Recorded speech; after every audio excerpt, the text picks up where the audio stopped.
Olá, boa tarde, seja muito bem-vindo. Mais uma vez é muito bom estar em sua companhia. Eu sou o Kleber Werneck e a partir de agora você acompanha comigo as notícias do Brasil e do mundo nesta edição da tarde do Redação HIT. Nós estamos ao vivo, agora são 15 horas e 20 minutos pelo horário de Brasília. E olha só, os bombeiros continuam as buscas por 3 pessoas que estão desaparecidas em São Paulo por causa dos temporais. O estado está em alerta para novas e fortes chuvas nos próximos dias. A frente fria que atingiu o sul do país avançou sobre a região sudeste, trazendo fortes chuvas na noite desta quinta-feira e manhã desta sexta em São Paulo. Por causa dos temporais, pelo menos 3 pessoas morreram e outras 3 ficaram desaparecidas no estado. Imagens gravaram o momento em que uma das vítimas, uma jovem de 18 anos, é arrastada pela enxurrada, em Campinas, no interior paulista. Além das chuvas, algumas regiões do estado sofreram com violentas rajadas de vento de mais de 100 km por hora.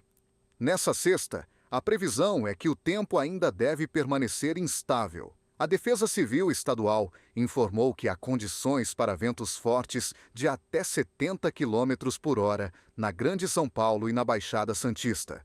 O Instituto Nacional de Meteorologia colocou todo o estado em alerta de perigo para tempestades, com chuvas de até 60 milímetros, queda de granizo e ventos de até 100 km por hora.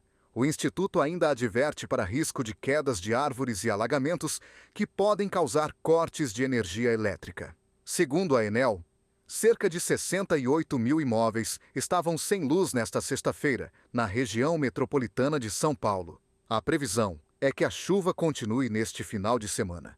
Os acumulados previstos podem chegar até 70 milímetros, afetando principalmente a capital e o interior paulista. Com isso, o INMET faz recomendações para a população ficar em segurança no momento da chuva, como não se abrigar debaixo de árvores, não estacionar veículos perto de postes de transmissão ou árvores, desligar aparelhos elétricos e quadros de energia e ficar em alerta sobre as condições do clima. Olha, esse problema aí dos temporais afeta não só São Paulo, mas a região sul e sudeste. No Rio de Janeiro, por exemplo, pelo menos 3 pessoas morreram por causa das fortes chuvas e dos ventos. Olha só, um navio, inclusive, também ficou à deriva. E quem vai trazer mais informações, como sempre, é o nosso repórter, o Anderson Nascimento. Vai aparecer aqui no telão, ele que sempre traz as informações lá do Rio de Janeiro. Boa tarde, Anderson. Seja muito bem-vindo mais uma vez ao nosso jornal. Boa tarde, Kleber, e boa tarde a todo mundo. Olha, as variações climáticas estão deixando várias cidades abaladas. Aqui no Rio de Janeiro não foi diferente. A situação aqui foi desastrosa e fatal, como você falou, dessas 3 pessoas que infelizmente foram atingidas por consequência desse vendaval.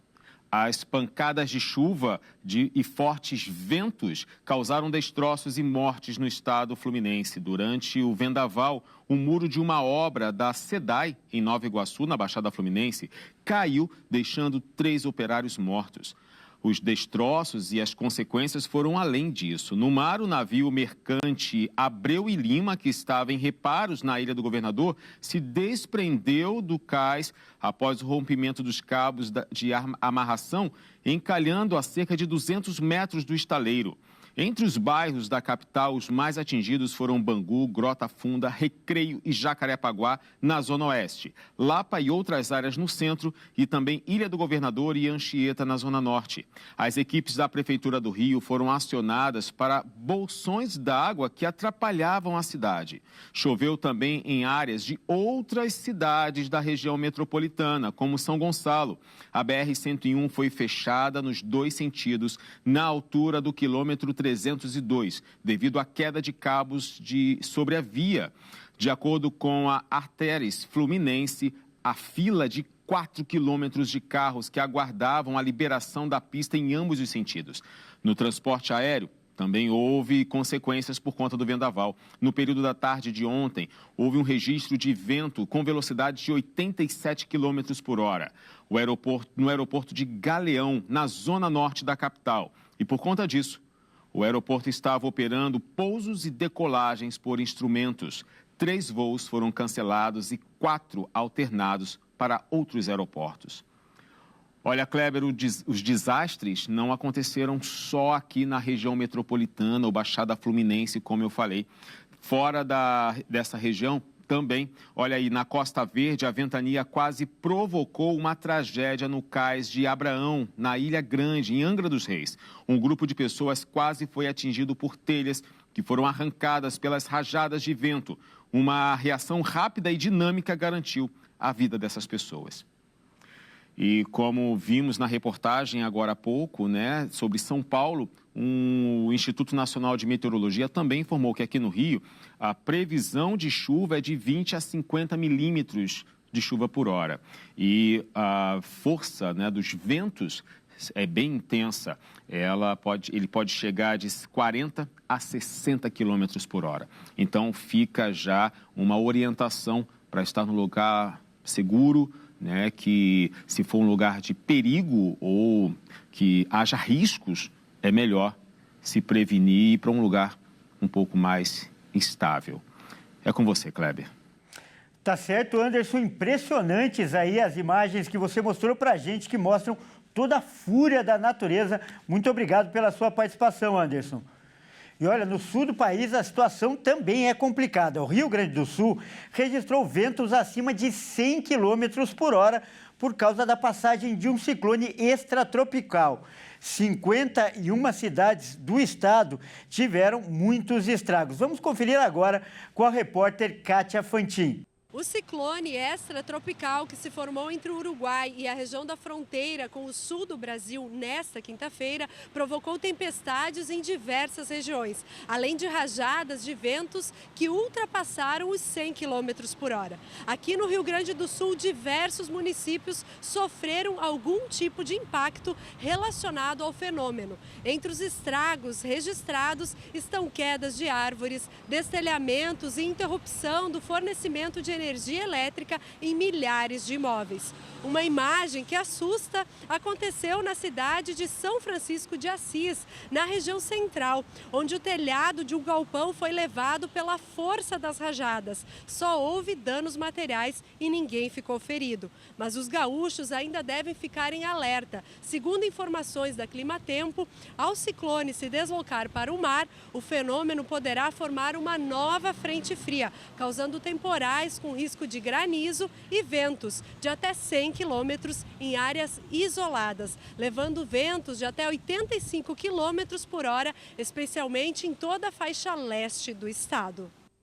Como a gente acabou de ver aí, vários locais do país estão registrando estragos e também estão em alerta para o perigo de novos temporais e também novos vendavéis. Então, para falar mais sobre esse assunto, nós vamos conversar agora com um especialista. O nosso convidado é o meteorologista Vitor Tacal, ele que é da Climatempo.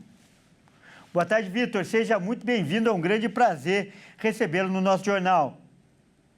Boa tarde, Kleber, todos que nos acompanham. É um prazer estar aqui novamente para explicar, né, a dinâmica da atmosfera, tanto dos últimos dias, também para falar um pouquinho da previsão aí para os próximos dias.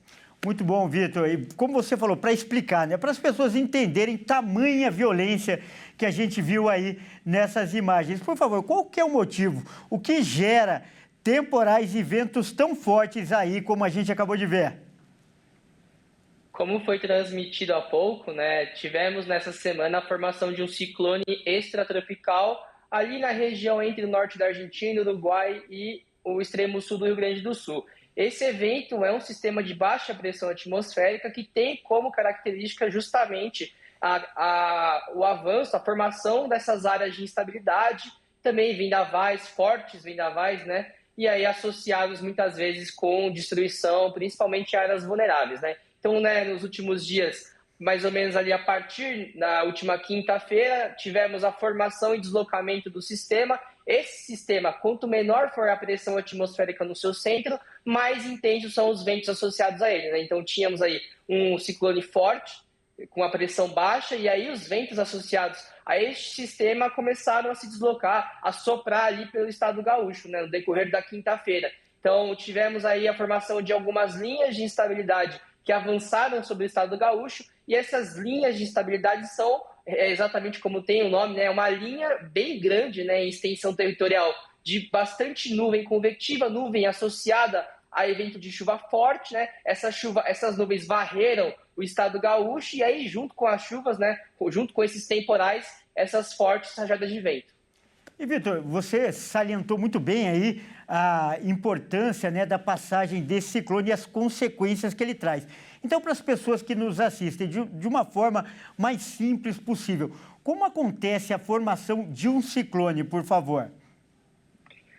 Olha, basicamente um ciclone ele se forma quando tem uma perturbação na atmosfera, né? Então, na semana que se passou, né, se a gente pode dizer assim, tivemos ali tanto aqui na superfície da atmosfera, aqui mais embaixo, se a gente pode dizer assim, quanto também em médios níveis da atmosfera, que estamos falando aí de mais ou menos 5 km de altura na atmosfera, e até altos níveis, que é mais alto ainda, né? Tivemos uma organização dos ventos e também de pressão que condicionou a formação desse centro de baixa pressão. Então, como eu falei, né, um ciclone extratropical é um centro de baixa pressão bem forte ali que consegue organizar uma circulação de ventos em volta dele e aí associada com esses eventos de chuva forte. E aí, por meio, né, dessa circulação de ventos na alta, média e também aqui na superfície, a gente teve toda essa receita, né, pronta para a formação desse ciclone. E aí é interessante ressaltar que essa região de latitudes médias, né, então entre 30 e 60 graus de latitude, que é justamente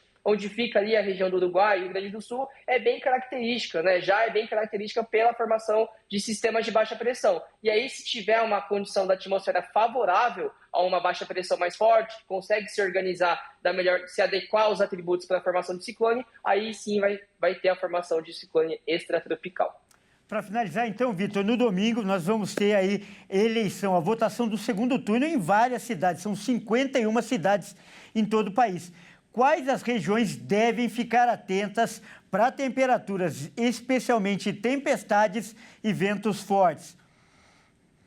Kleber, no domingo, os estados que estarão na rota dos temporais são Espírito Santo, Minas Gerais, a região ali do centro-oeste, então Goiânia e até região norte, então Rondônia, o Acre, são as áreas onde, por conta da frente fria que se originou do ciclone extratropical, está ali estacionada nessa altura da região do sudeste, vai condicionar a formação de eventos severos de chuva. Então, salientando novamente, na Espírito Santo, temos aí a capital Vitória, algumas áreas de Minas Gerais também vão ter essa condição para chuva mais forte, e o centro-oeste e norte do país, estados como Goiânia e Rondônia. Tá certo, então nós acabamos de conversar com o meteorologista Vitor Tacal, da Climatempo. Vitor, muito obrigado mais uma vez pela sua participação. Bom fim de semana para vocês, um abraço. Grande abraço.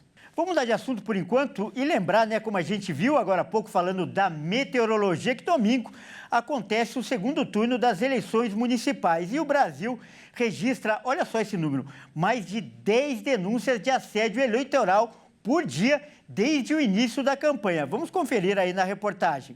Desde 16 de agosto, que marcou o início das campanhas municipais, o Brasil registrou mais de 11 denúncias de assédio eleitoral por dia. Os dados são do Ministério Público do Trabalho, que somou até a tarde desta quinta-feira um total de 831 denúncias dessa natureza em todo o país. O assédio eleitoral é um crime que acontece no ambiente de trabalho. Ele se configura quando alguém em posição de chefia, por exemplo, tenta coagir um funcionário subordinado para votar em algum candidato específico. A maior parte das denúncias se deu no primeiro turno, com 590 casos. No segundo turno, que acontece em 51 cidades do país, foram registrados 240 casos. O Ministério Público já moveu 28 ações na Justiça do Trabalho. Além disso, o órgão já realizou 42 termos de ajustamento de conduta. O estado de São Paulo lidera os casos de denúncia de assédio eleitoral com 107 ocorrências. A Bahia aparece na sequência com 98 e o Ceará vem em terceiro, com 51 casos. Já o estado com menos registros foi Roraima, com 2 denúncias, seguido por Amapá, com 5.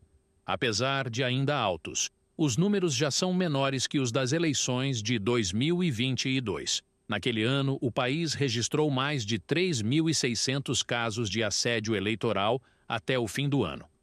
Olha, esse é outro assunto que merece toda a nossa atenção. Afinal, eleição é sim coisa muito séria. Então, para falar mais sobre esse assunto, nós vamos conversar também com um especialista. O nosso convidado é o advogado João Pedro Drummond. Boa tarde, doutor Drummond. Seja muito bem-vindo. Grande prazer recebê-lo no nosso jornal. Boa tarde, Werneck. Boa tarde a todos os telespectadores. Obrigado pelo convite. Prazer é todo meu. Doutor, então, cumprindo aqui a nossa função didática, né, junto aos nossos telespectadores, eu peço que você explique para as pessoas que nos assistem o que caracteriza o assédio eleitoral. Perfeito, Werneck. Eu parabenizo a emissora pela escolha do tema tão pertinente nesse fervoroso período eleitoral. É uma questão que merece atenção porque ela impacta a integridade do processo democrático. O assédio eleitoral ele ocorre quando uma pessoa se aproveita de uma posição hierárquica numa relação de trabalho para coagir ou intimidar um subordinado, visando que ele adote um posicionamento político contra a sua vontade. Esse posicionamento político ele pode ser a exigência de um voto, ou para que a pessoa se manifeste publicamente de uma forma que ela não concorda, ou até mesmo que essa pessoa acabe sendo preterida ou desvalorizada dentro daquele ambiente por conta de um posicionamento político pessoal. Isso pode ocorrer por ameaças, pressões, chantagens ou vantagens oferecidas pelo empregador. Tá certo. E olha só, a gente acabou de ver aí, né, doutor, que foram registradas 10 denúncias por dia desde o início da campanha. Infelizmente, é uma prática ainda muito comum na nossa política, nas nossas campanhas eleitorais, doutor? Isso mesmo, Werneck. É muito triste, infelizmente é comum, apesar da Constituição, desde 88, ela determinar claramente que o voto é livre e secreto, ainda há uma recorrência muito grande dessa prática, né? Como a reportagem bem destacou, tivemos notícias de uma atuação muito intensa do Ministério Público do Trabalho durante esse período eleitoral e acho que isso ainda vai continuar ocorrendo até o período se encerrar.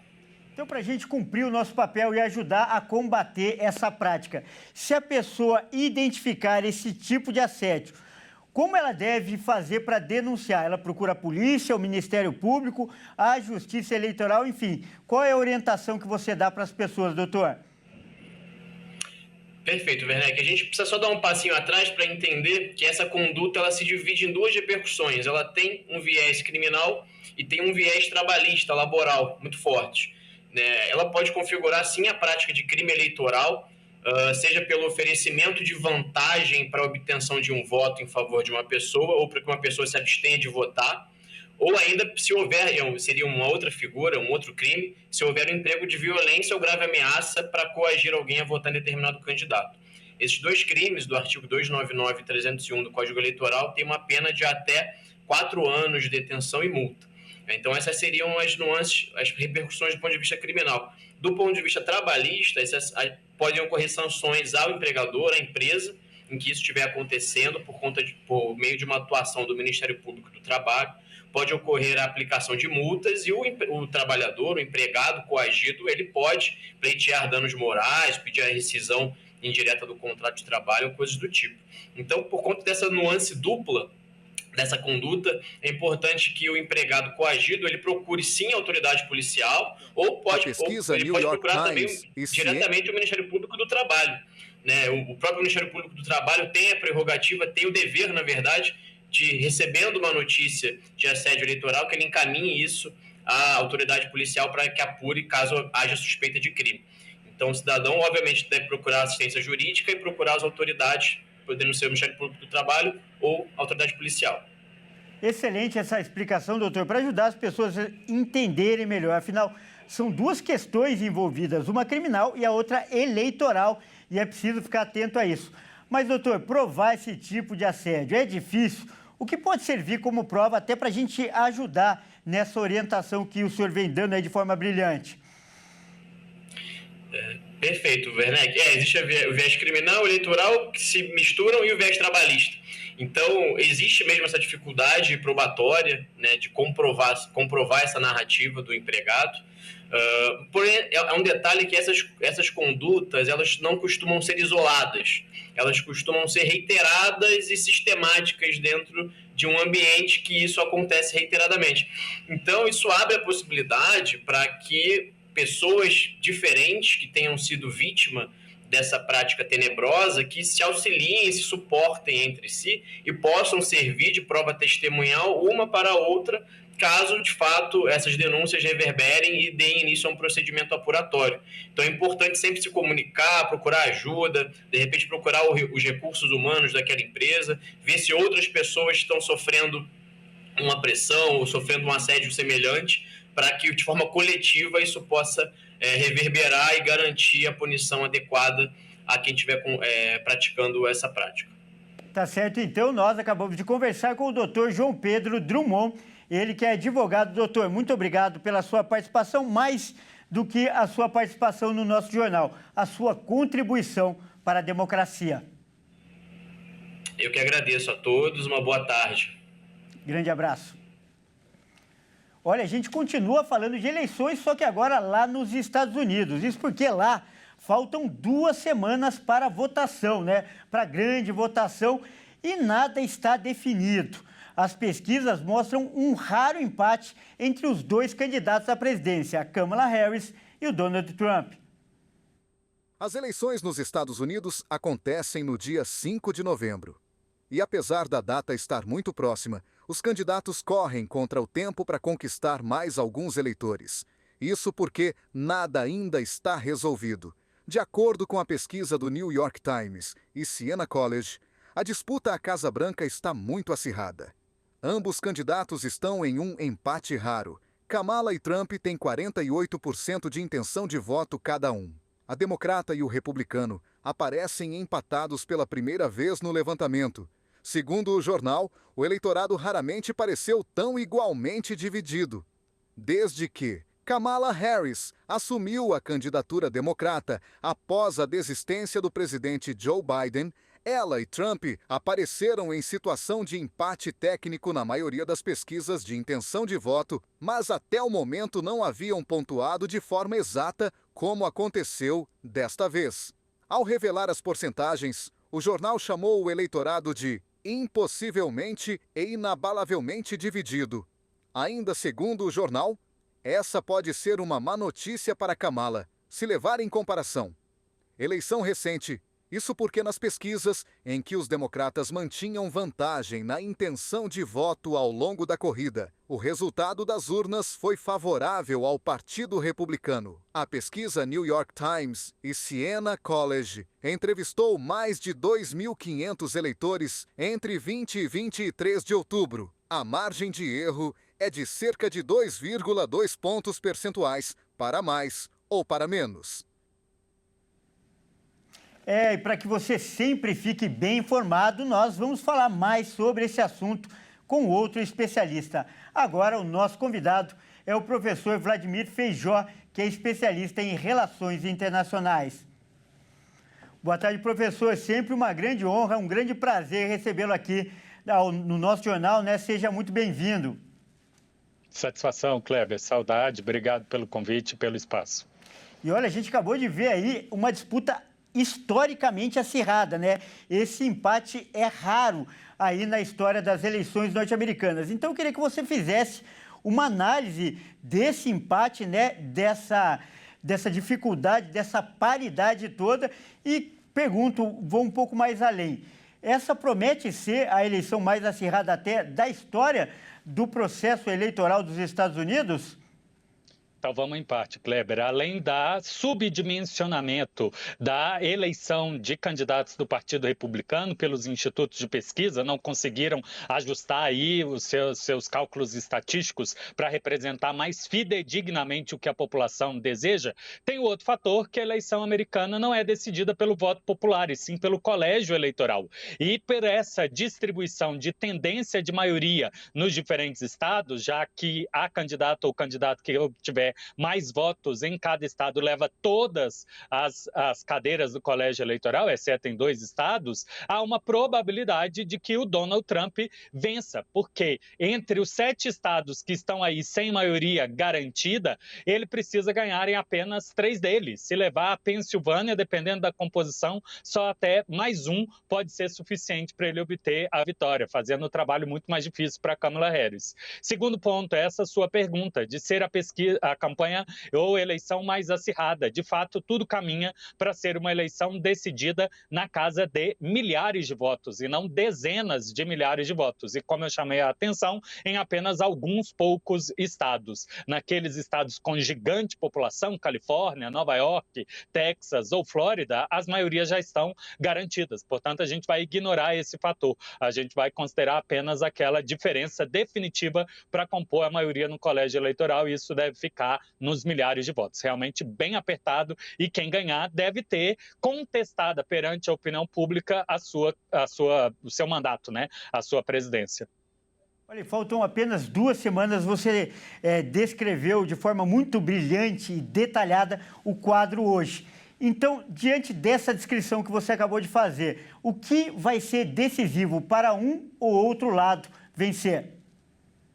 Pois é, o Trump parece que está muito caminhado para a vitória, obteve aí o apoio de bilionários que mantiveram ele na campanha, podendo fazer o combate televisivo. Já do lado da Kamala Harris, a única chance de vitória que daria a ela a esmagadora chance de vitória era se distanciar do Joe Biden e se apresentar como uma candidata pacifista. Porém, ela fez uma opção ideológica de caminhar como uma candidata de união nacional e se aproximou de políticos do Partido Republicano. Porém, ela fez isso dentro dos chamados neoconservadores, os favoráveis às guerras contínuas, aquela que aconteceu no Iraque, no Afeganistão, e agora parece que favorável a entrar em um combate contra o Irã e defender Israel a todo o custo, mesmo que o eleitorado americano considere que o que está acontecendo lá é um genocídio. Portanto, o trabalho está difícil para ela. Se estourar o ataque de Israel para Irã, é quase que certo que isso favorece o Donald Trump, uma vez que ele, de alguma forma, já teria a visão muito bem consolidada em favor de Israel, enquanto ela titubeou e só fez esse posicionamento mais recente e, pelo contrário, o eleitorado gostaria que ela fizesse o posicionamento oposto. Tá certo, então nós acabamos de conversar com o professor Vladimir Feijó. Professor, mais uma vez, muito obrigado aí pela sua participação. Abraço, bom trabalho. Grande abraço. Olha só, vamos voltar para o Brasil agora e trazer dados que foram divulgados hoje pelo IBGE e mostram que, pela primeira vez, há mais mulheres no comando das casas do que esposas. Olha só que curioso. E também aumentou o número de lares com pessoas morando sozinhas. Mas quem vai contar para a gente agora essa história é o repórter Fernando Jesus. Ele vai aparecer aqui na tela e ele está lá no centro de São Paulo e vai trazer os detalhes desse levantamento do IBGE. Boa tarde, Fernando. Seja muito bem-vindo. Boa tarde, Kleber. Boa tarde a você que nos assiste. A pesquisa foi feita pelo Censo 2022, divulgada pelo IBGE. E a última vez que essa pesquisa foi realizada foi em 2010. E realmente o número de mulheres que são responsáveis pelas residências brasileiras vem aumentando desde então. E eu separei um balanço para a gente poder conferir. Vamos ver. De acordo com a pesquisa do IBGE, 34,1% das mulheres são responsáveis pelas casas. Isso significa que 1 em cada 3 mulheres são as responsáveis pelos lares brasileiros, enquanto 25% foram apontadas como cônjuge ou companheira. E em 2010, essa pesquisa mostrava um cenário totalmente diferente. Em 2010, 23% das mulheres eram as responsáveis pelos lares e 30% eram apontadas como as cônjuges ou companheiras.